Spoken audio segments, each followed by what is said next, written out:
Vamos a iniciar la clase de hoy, la clase de programación 2, el curso B. Ya hoy es 4 de agosto. Vamos a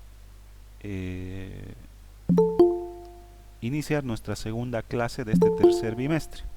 No, les estaba diciendo que bueno, estoy con un poquito de problemas aquí con mi PC. Inicialmente tenía un disco duro como tal, de esos electromecánicos que manejan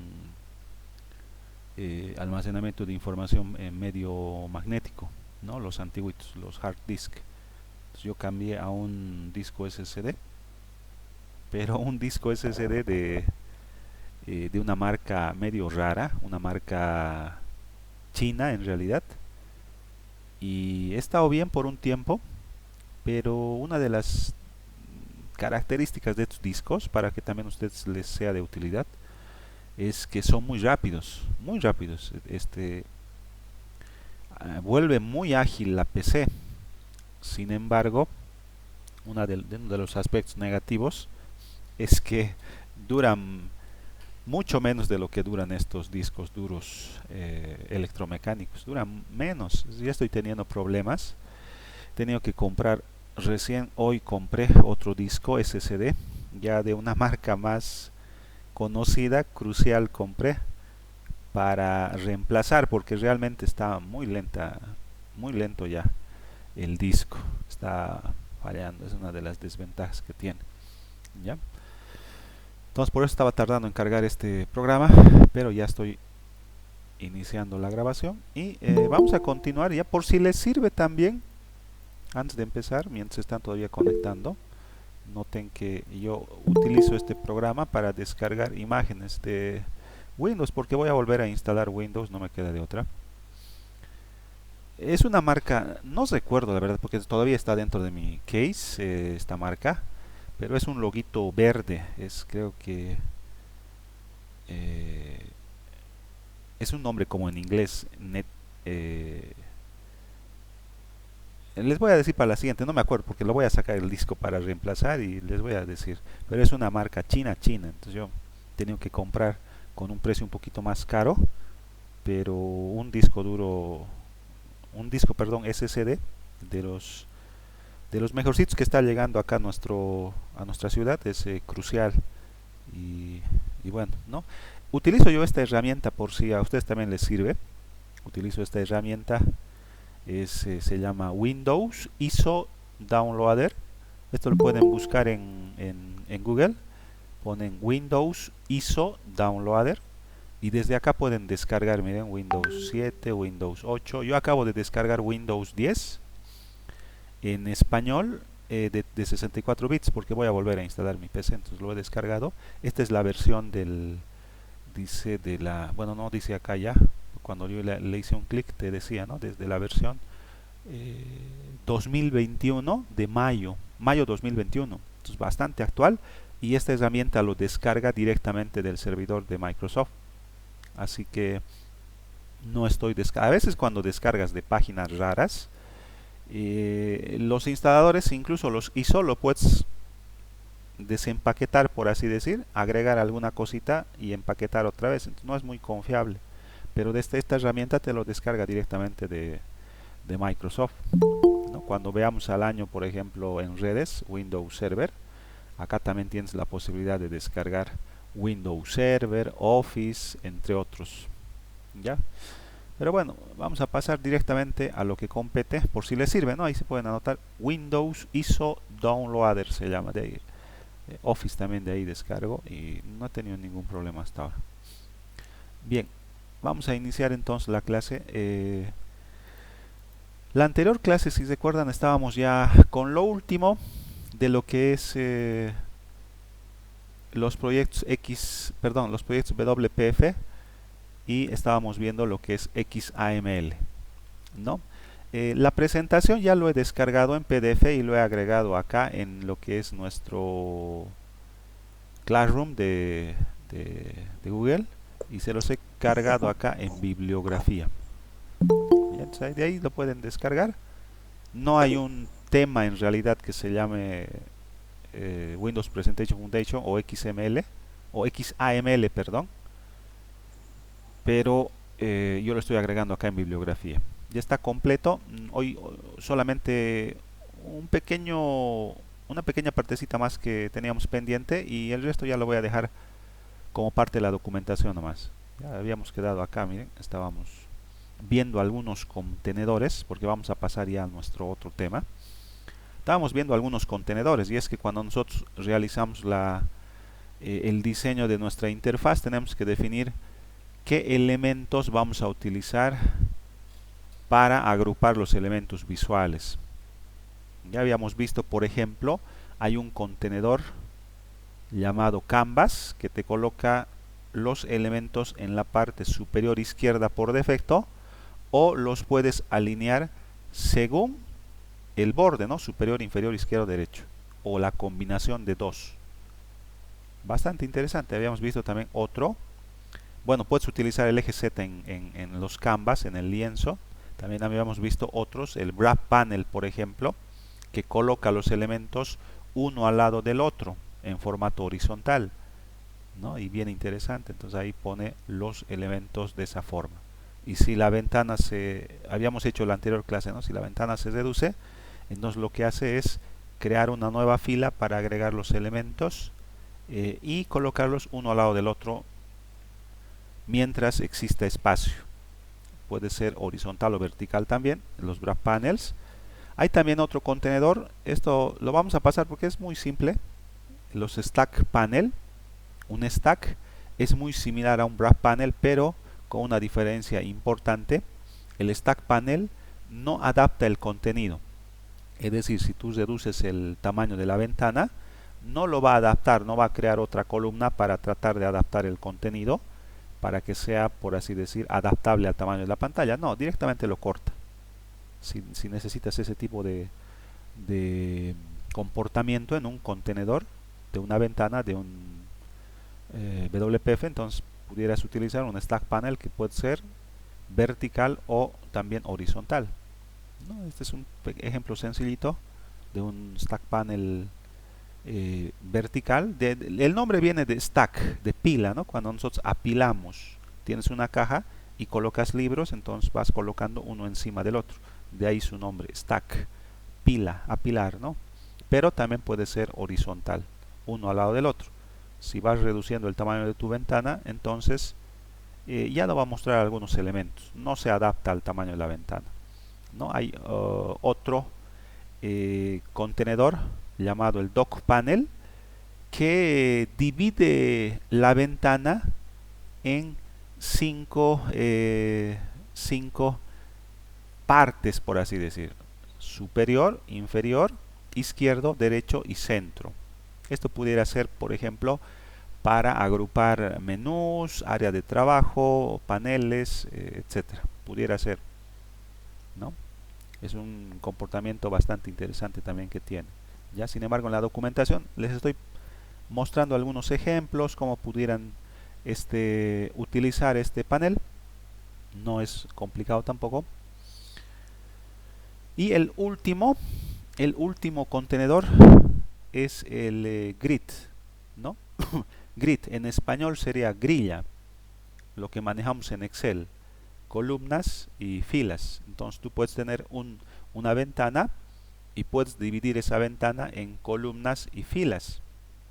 Bastante interesante, ¿no? Tú decides cuántas columnas, cuántas filas. Por ejemplo, acá nosotros estamos dividiendo el grid en dos columnas de tamaño equivalente o igual porcentaje de ancho en las dos columnas. Por eso ponemos asterisco acá. Pudieras poner en píxeles también 400 y aquí 300 si tú quieres, ¿no? Pero el asterisco es algo así como el porcentaje que va a tener el ancho de cada uno de estos elementos, que como los dos son asterisco va a ser el mismo. Puedes dividirlo también. Acá he hecho un pequeño ejemplito donde lo estoy dividiendo en filas. Acá tengo mi grid en lo que es las filas, en inglés row, estamos definiendo tres. Acá está fila 1, fila 2, fila 3, y luego en cada una de las filas tú puedes poner el contenido que tú quieras. Por ejemplo, acá estoy colocando un rectángulo en la fila 0 y lo estoy rellenando de rojo. Esto sí no haremos, cosa de que va a ser nuestro último ejemplo y luego pasamos al nuevo tema. Ya acá está el ejemplo que estábamos haciendo, que se los voy a pasar hoy, ¿no? Teníamos ya, si se fijan acá en lo que es el explorador de soluciones, tenemos dos ventanas WPF, ¿no? El main y el Windows 1. Entonces agreguemos uno más. Clic derecho acá en el proyecto, agregar, y acá está la opción de ventana WPF, ¿no? Ventana WPF. Un clic nos va a agregar una ventana por defecto y nosotros le vamos a dar el nombre simplemente. Cambiémosle acá, pongámosle bandera, ¿no? Que estamos en el mes de la patria, vamos a hacer una banderita, agregar, y está creando acá.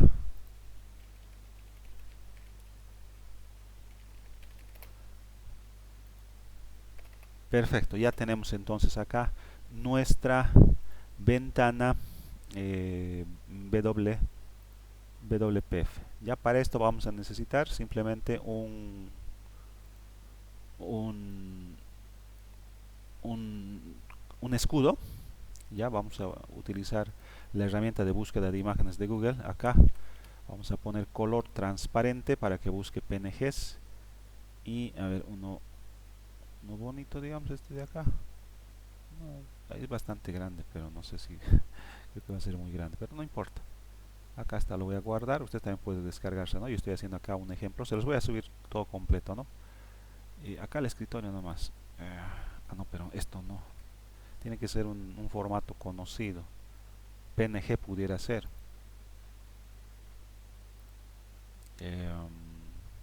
Este de acá vamos a probar. Escudo Bolivia. Agregar el PNG ya. PNG. Y ahora sí creo que, a ver, alguno de estos. Este de acá vamos a ver. Creo que este es un PNG. Entonces guardar imagen como JPG. Este no es transparente. Qué macana, no tengo uno. Si no, lo vamos a hacer como bandera nomás ya. A ver este de acá, a ver, vamos a intentar. Guardar imagen como JPG. Ya, ni modo. Lo voy a hacer solamente como bandera, ya. No nos va a alcanzar el tiempo. Ustedes pueden descargarse un escudo y lo pudieran agregar ahí. Entonces, bueno, esto yo lo voy a pasar a la otra ventana y vamos a hacer el pequeño ejemplo. ¿Ya? Cuando nosotros utilizamos una grilla, tenemos que definir como contenedor principal el grid o la grilla. ¿Ya? Entonces, en nuestro caso, vamos a editar directamente lo que es esto lo voy a traer acá. Vamos a editar directamente el archivo XML que nosotros tenemos ya en nuestro ejemplo creado acá, ¿no? Lo pueden dividir si quieren un poquito mejor. Acá está por defecto el contenedor que nos agrega una nueva ventana WPF, es un grid, así que no tenemos que cambiar. Pero cuando nosotros vamos a utilizar un grid, inicialmente tenemos que definir la cantidad de filas y o columnas que vamos a tener. En este caso, si vamos a hacer una bandera, la bandera tiene 3 filas, pero columnas en realidad solamente tendría una. Pero si es que solamente es una fila o una columna, entonces eso es por defecto, no es necesario especificarlo de forma explícita. Así que vamos a definir solamente las 3 filas. ¿Cómo se hace esto? Dentro del grid vamos a agregar la pestaña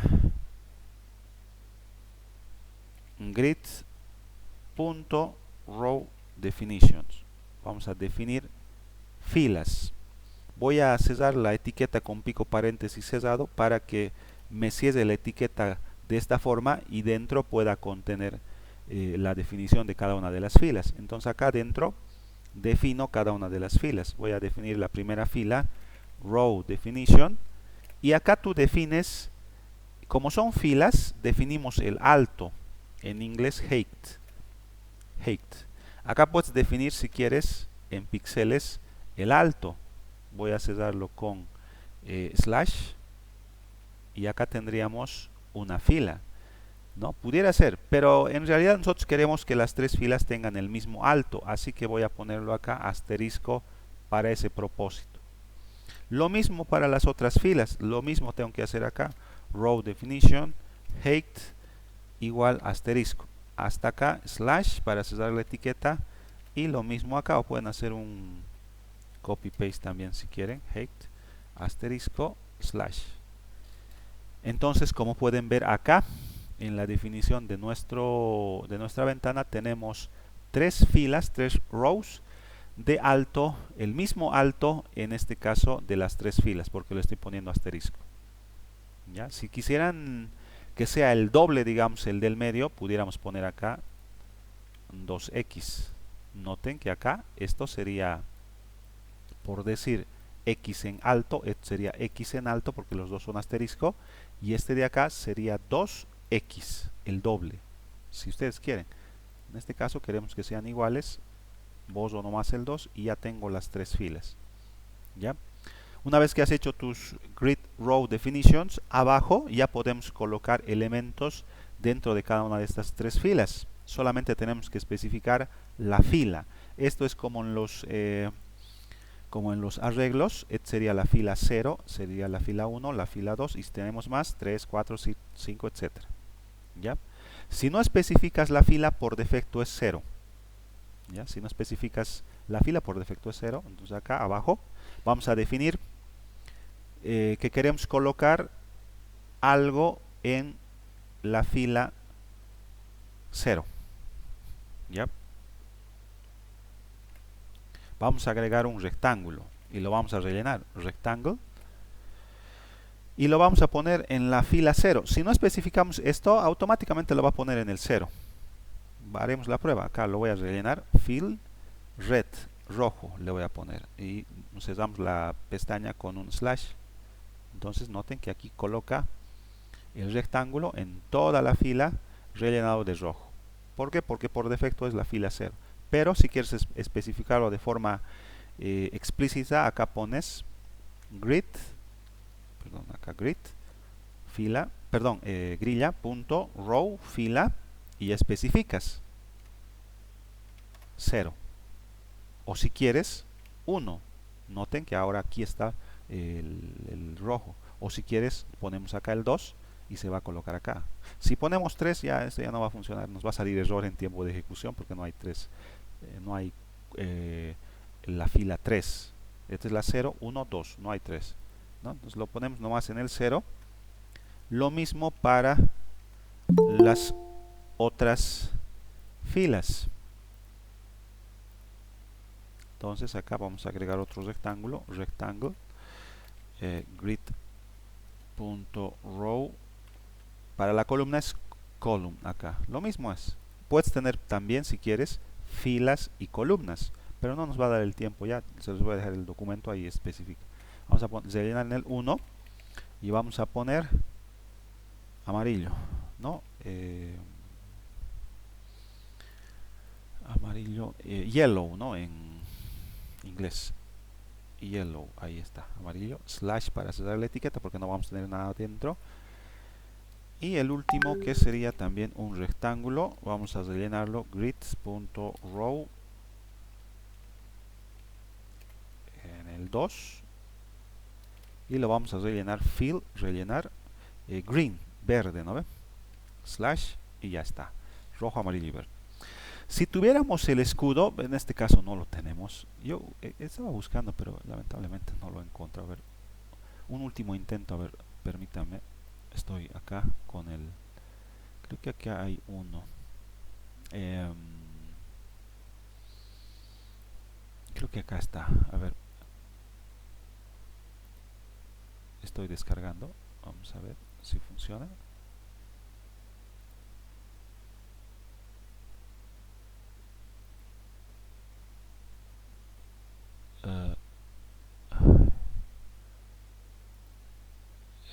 descargando. Un poquito lenta está mi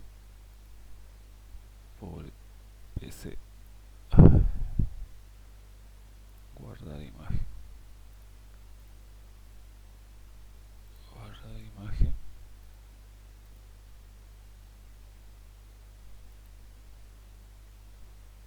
Ay, qué macana. No, no.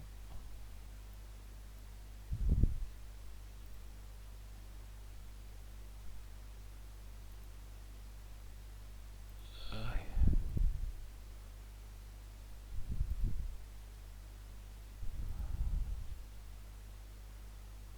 no lo tengo. Ya, pero si quisiéramos agregar una imagen, tendríamos que especificar la fila 1. Y entonces acá agregaríamos. Bueno, no lo tenemos, ¿no? Pero aquí pudiéramos agregar una imagen acá. El objeto sería image. Grid row sería, bueno, no tenemos, ¿no? La imagen. Acá especificaríamos en la 1. Y mediante lo que es la propiedad source o fuente, podríamos especificar el nombre del elemento que nosotros lo tendríamos que tener dentro de lo que es los elementos de imagen que tenemos en el proyecto, pero lamentablemente no lo puedo descargar. Pero como pueden ver, podemos nosotros crear también este tipo de estructuras en las interfaces gráficas, donde podemos combinar filas con columnas, o si quieren, como en este caso, solamente filas o solamente columnas. Eso va a depender, porque como en algunos casos, dependiendo del tipo de programa que estamos haciendo, la interfaz pudiera variar. ¿Ya? Entonces, ese es otro de los aspectos dentro de lo que estábamos viendo del tema de XML en proyectos WPF. ¿Ya? Ahí van a tener algunos ejemplitos donde nosotros podemos trabajar y probar que esto funcione de esa manera. ¿Ya? Finalmente, hemos utilizado ya de forma básica lo que son los no, miren, este es un ejemplo. Si nosotros quisiéramos hacer, por ejemplo, un formulario, acá vamos a tener el nombre, el email y algunos comentarios. Es una aplicación práctica del manejo de contenedores dentro de lo que es el diseño de una interfaz. Los elementos están en este caso uno debajo del otro, así que pudiéramos utilizar un stack panel, solamente que se va a cortar el espacio si es que se reduce el tamaño de la ventana, o pudiéramos utilizar un grid que se va a adaptar según el tamaño de la ventana que tengamos. No solamente que en este caso, igual que en el caso de la bandera, tendríamos tres filas. Acá lo estoy poniendo en auto para que utilice el espacio necesario para poder colocar el nombre y el email. Y para el tema del comentario ponemos asterisco, lo cual va a hacer que utilice el resto del espacio del formulario que tenemos definido acá.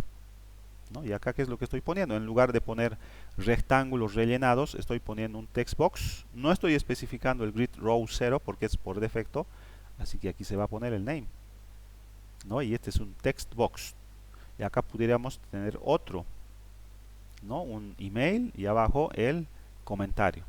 O si quieren, si quisiéramos hacerlo de la forma tradicional, pudiéramos hacerlo de esta forma también, ¿no? Todos estos los tendríamos como labels y a la parte derecha tendríamos los contenidos de lo que es el comentario, el email y el nombre en esta parte de acá. Entonces acá tendríamos dos columnas y tres filas.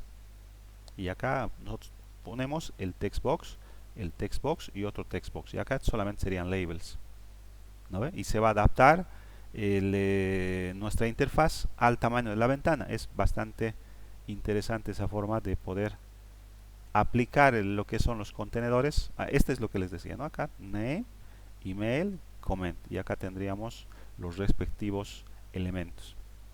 ¿No? Es un ejemplo.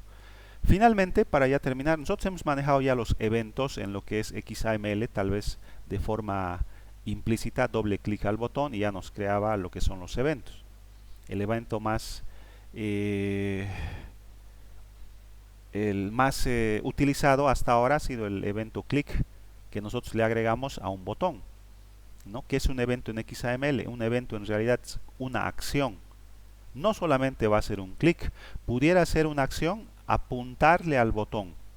Si tú le apuntas al botón, pudiéramos mostrar una ayuda, es decir, qué es lo que hace ese botón. Ese también es un evento.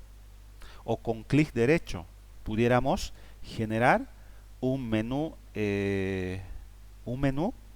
con ciertas opciones, ¿no ve? O cuando le haces un clic en un text box, pudiéramos tener un evento que haga algo en ese text box. Dentro de los eventos que nosotros podemos utilizar de los controles en XAML, hay una cantidad muy grande. Como la anterior clase les había mostrado las propiedades que puede tener un control, ¿no? De una clase determinada, sea textbox, label, etcétera, button.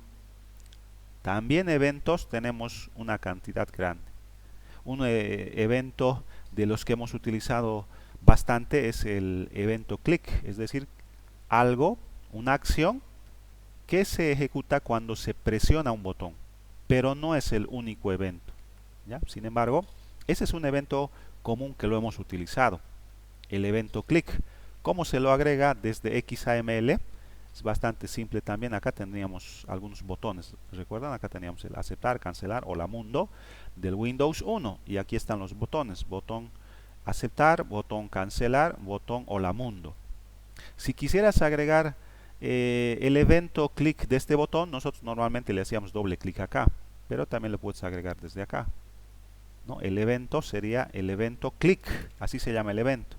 Esto lo pueden encontrar en la documentación oficial que les había mostrado la clase anterior. Tú le das un nombre al evento. Normalmente es el ID del control, que en este caso pudiera ser btn aceptar barra baja. Normalmente se le pone clic porque es el evento clic del botón aceptar y ya está, ¿no? Para poder ir a la definición de este evento clic, clic derecho, y pueden ir directamente a la definición con F12 o pueden hacerle clic acá, que es lo mismo, F12 o ir a la definición. Vienen acá y como pueden ver nos agrega automáticamente el método asociado al evento clic del botón aceptar, ¿ya? Un poquito más adelante vamos a entrar a mayor detalle de los parámetros que recibimos acá, que también los podemos modificar, ¿ya?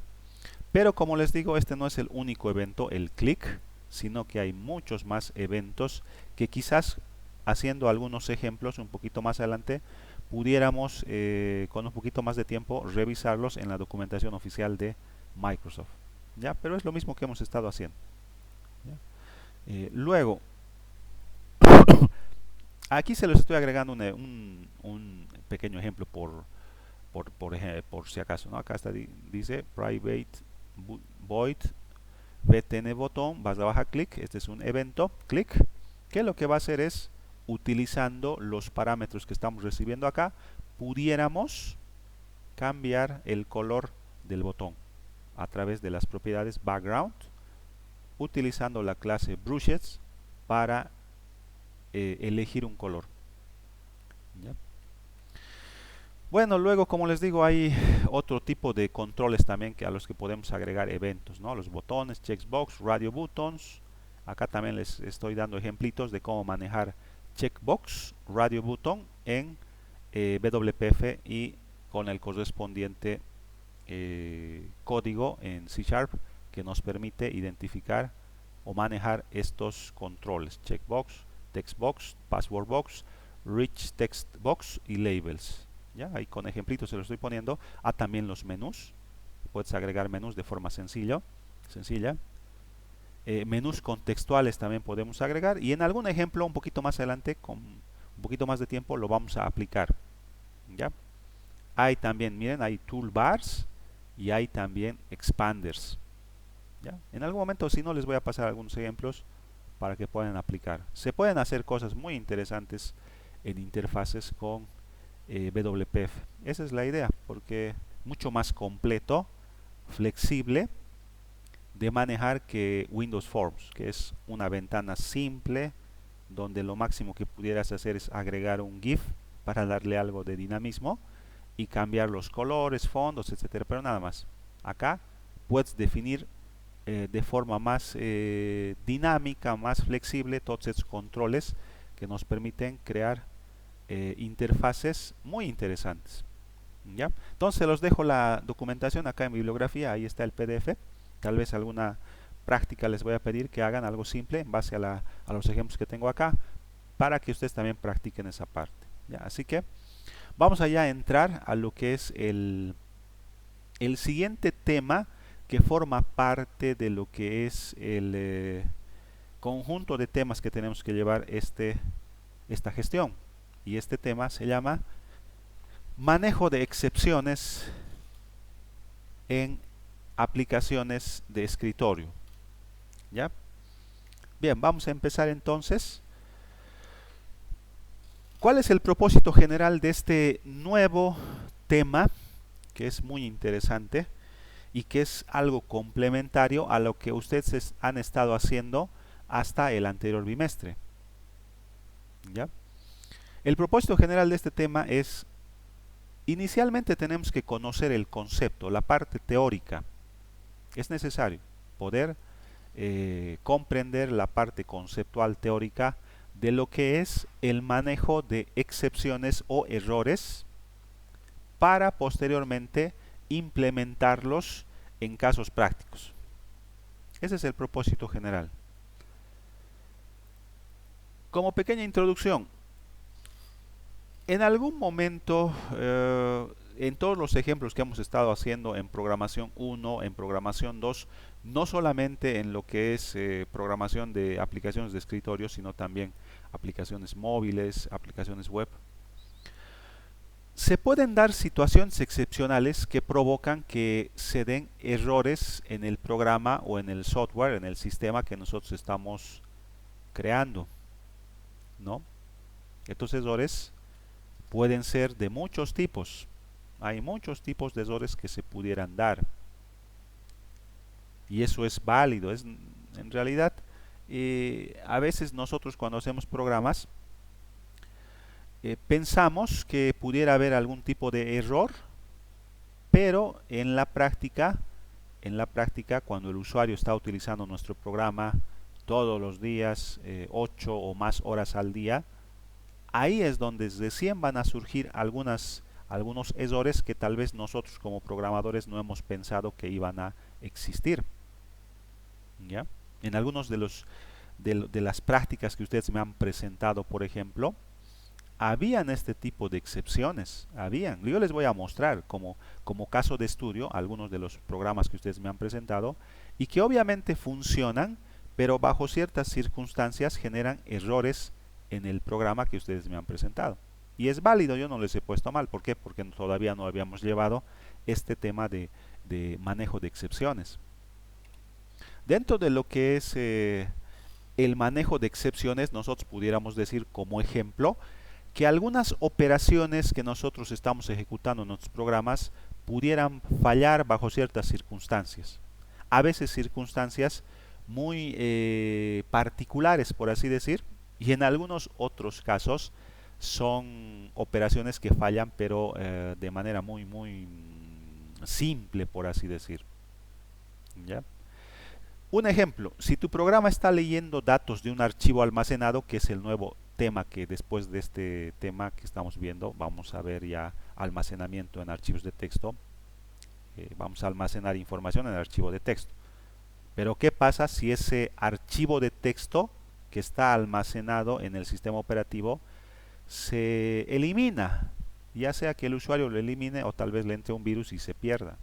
Entonces nuestro programa va a querer acceder a ese archivo, pero el archivo ya no va a existir.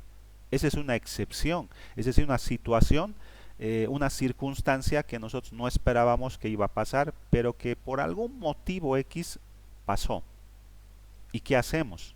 Vamos a querer acceder, nuestro programa no va a poder entrar y se va a colgar nuestro programa, nos va a salir el famoso error de este proceso no responde en Windows, etc. Otro ejemplo pudiera ser cuando nosotros queremos hacer el mismo proceso de conectarnos a una base de datos o conectarnos a un archivo de texto que incluso está en otra computadora en la red, ¿qué pasa? Estamos dependiendo de otro elemento que es ajeno a nuestro programa, como es la red.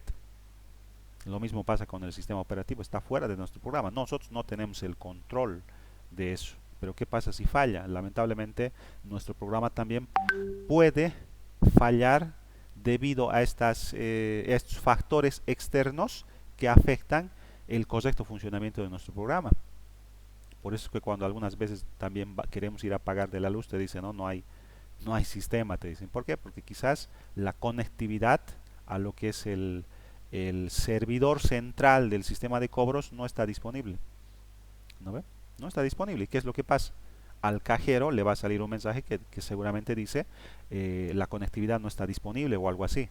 Un mensaje que le indique que no hay posibilidad de conectarse, ¿no? Esos son algunos ejemplos. Acá entra un actor clave dentro de este sistema, le vamos a llamar, formado por el programa que estamos desarrollando, el equipo o el programador que está desarrollando este programa, ¿no? El hardware donde estamos nosotros ejecutando nuestro programa, el software bajo el cual estamos ejecutando nuestro programa, que en nuestro caso sería el sistema operativo, pero externamente también hay un actor que forma parte de este sistema y que quizás es también un factor muy importante dentro de este sistema y es el usuario final, ¿no?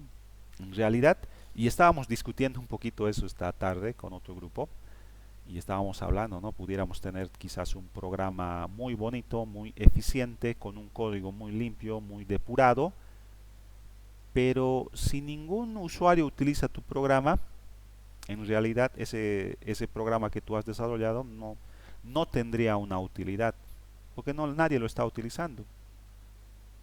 Y bueno, no pasaría desapercibido, por así decir. Entonces, el usuario final es un actor clave, ¿no? Porque el usuario final es quien va a usar tu programa y lo va a volver útil. De otra manera, como les digo, pasaría desapercibido, nadie lo va a utilizar y hasta ahí nomás llegaría el programa, ¿no? Pero es que este usuario final tiene ciertas características, en especial en los usuarios finales relativamente jóvenes de esta actual generación. Y es que esta actual generación tiene como característica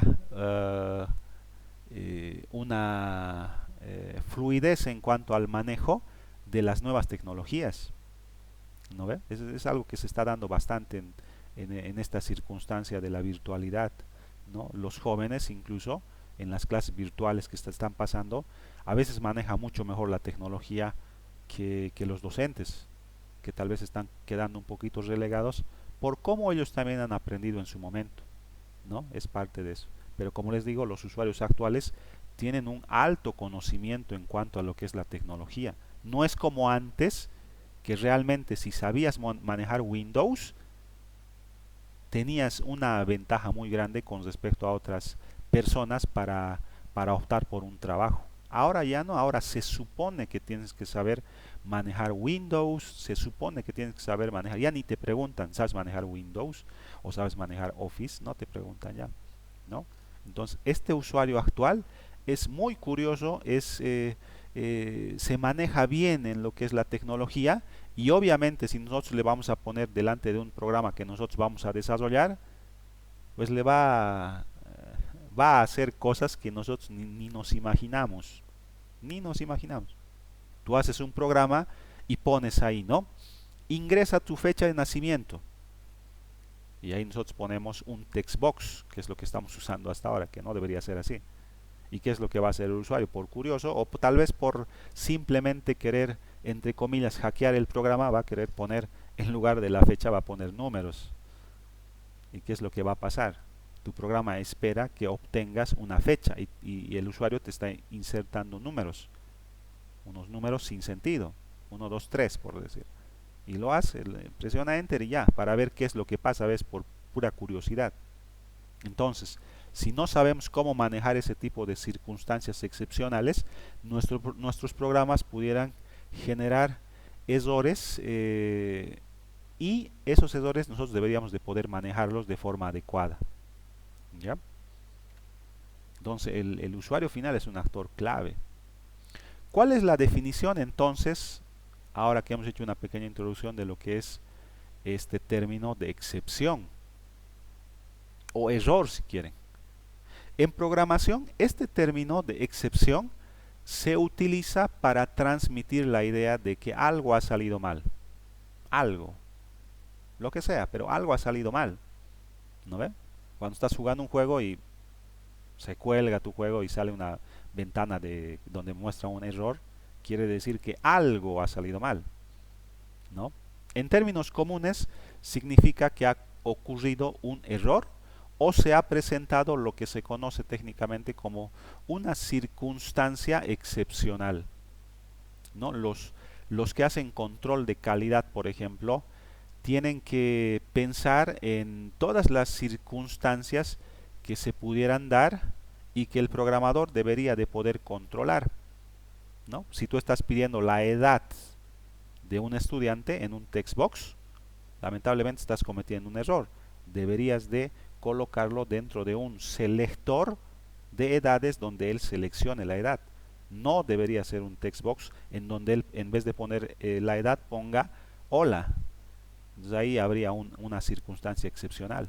No deberíamos de dar ese tipo de cabida a ese tipo de errores. O si vamos a seleccionar la ciudad en donde ha nacido, lo propio, si ponemos un text box, no sería adecuado porque el usuario pudiera ingresar no solamente una ciudad que no existe, sino también poner una misma ciudad en diferentes, en diferentes formatos. Es decir, para un estudiante pondría Cochabamba en mayúsculas, para otro estudiante Cochabamba en minúsculas, para otro estudiante Ciudad de Cochabamba, para otro estudiante otra cosa, digamos CBBA abreviado. Y esas situaciones pudieran generar circunstancias excepcionales que generen excepciones o errores. Excepciones o simplemente problemas. En la programación siempre se producen errores. Siempre es hasta cierto punto normal. Por eso Windows, incluso, que es uno de los programas más utilizados, siempre está con continuas actualizaciones que van corrigiendo algunos errores que se han generado en la codificación del sistema operativo. Lo mismo pasa en los programas que nosotros realizamos, ¿no? Solamente que situaciones excepcionales se pueden dar conforme pasa el tiempo. Pudiera ser, ¿no? En algún caso, cuando nosotros estábamos, por ejemplo, realizando un programa, utilizamos nosotros una forma de controlar que todos los documentos que se están generando sean únicos. Por decir, ¿no? Haces un ingreso al inventario y el documento que te va a respaldar el ingreso al inventario es un número único, 1, y el otro es 2, y el otro es 3, y el otro es 4. Mediante un código nosotros tratamos de asegurar de que cada uno de esos números sean únicos. Pero pasaba algo, una situación excepcional en donde cuando el usuario en red creaba un mismo formulario al mismo tiempo, es decir, en el mismo instante en las dos computadoras se presionaba el botón al mismo tiempo, generaba una situación excepcional en donde se generaban dos archivos con el mismo número, pero con contenidos diferentes. Esa es una situación excepcional. Y a veces estas situaciones excepcionales no se las puede identificar de forma simple, ¿no? Conforme pasa el tiempo recién se pudieran dar este tipo de situaciones excepcionales, porque hay muchas situaciones excepcionales que se pudieran dar. El trabajo de nosotros entonces sería tal vez adelantarnos un poquito y tratar de pensar en todas las posibles situaciones excepcionales que se pudieran dar, ¿ya? Entonces siempre se producen errores. Obviamente algunos errores son más o menos graves. El error que les digo era un error grave. Pudiera haber otro error menos grave, ¿no? Algo sencillito que, Digamos, cuando tú estás queriendo imprimir tu factura en tu programa de facturación y la impresora está apagada y tú presionas imprimir. ¿Qué es lo que va a pasar? Esa es una situación excepcional. Tú estás mandando desde tu programa la impresión de una factura, pero la impresora está apagada o está dañada, pudiera ser. Esa es una situación excepcional. Pero es una situación más o menos no tan grave, por así decir. ¿Por qué? Porque el programa va a controlar de que no se imprime en ese momento o se guarde el documento de la factura, y cuando repares la impresora, entonces recién podemos volver a imprimir. Manejamos la excepción, pero es un error un poco menos grave, digamos, ¿no? O te va a pedir que enciendas la impresora o algo así. Sin embargo, de lo que se trata este tema, al final, es el de manejar los errores que se pudieran generar. De eso trata este tema, ¿no? Dice acá, pero hay que gestionar y tratar correctamente todas estas situaciones excepcionales que se puedan dar en nuestros programas, ¿no? Esa es la idea. Cuando ustedes estén al próximo año ya realizando su defensa de proyecto, este es un tema muy importante. Algunas veces cuando se está haciendo la revisión del programa, no del código, sino de la ejecución de tu programa, los tribunales te pueden pedir que manejes una situación excepcional, ¿no? Pueden decir, digamos, no dice ahí, introduzca el monto de la venta, por decir. Tú tienes que introducir el monto, pero en lugar de introducir el número, te va a decir, ponga un texto, un hola, y presione el botón de guardar. Entonces tu programa debería de poder gestionar esa situación excepcional simple de manera correcta, de manera que no genere un problema, eh, que no, que luego te genere fallos en el programa. Ahora, si el objetivo es manejar manejar las excepciones, la pregunta sería entonces qué hacer, ¿no? ¿Cómo manejaríamos entonces las excepciones? En este sentido, dependiendo de la bibliografía en la que nosotros nos basemos, vamos a tener ciertas pautas que nos va a indicar cómo pudiéramos manejar estas excepciones. Yo les voy a plantear una forma de cómo se pudiera manejar estas excepciones de forma básica y que involucra lo siguiente. La solución que yo les planteo involucra tres elementos básicos que nosotros debemos de controlar. Básicos, ¿no? Ahora, si quisiéramos hacer un control de excepciones mucho más avanzado, involucraría otros elementos más. Pero esto es lo básico, lo que por lo menos debería de considerarse como gestión de manejo de excepciones. ¿Cuál sería entonces esta solución propuesta?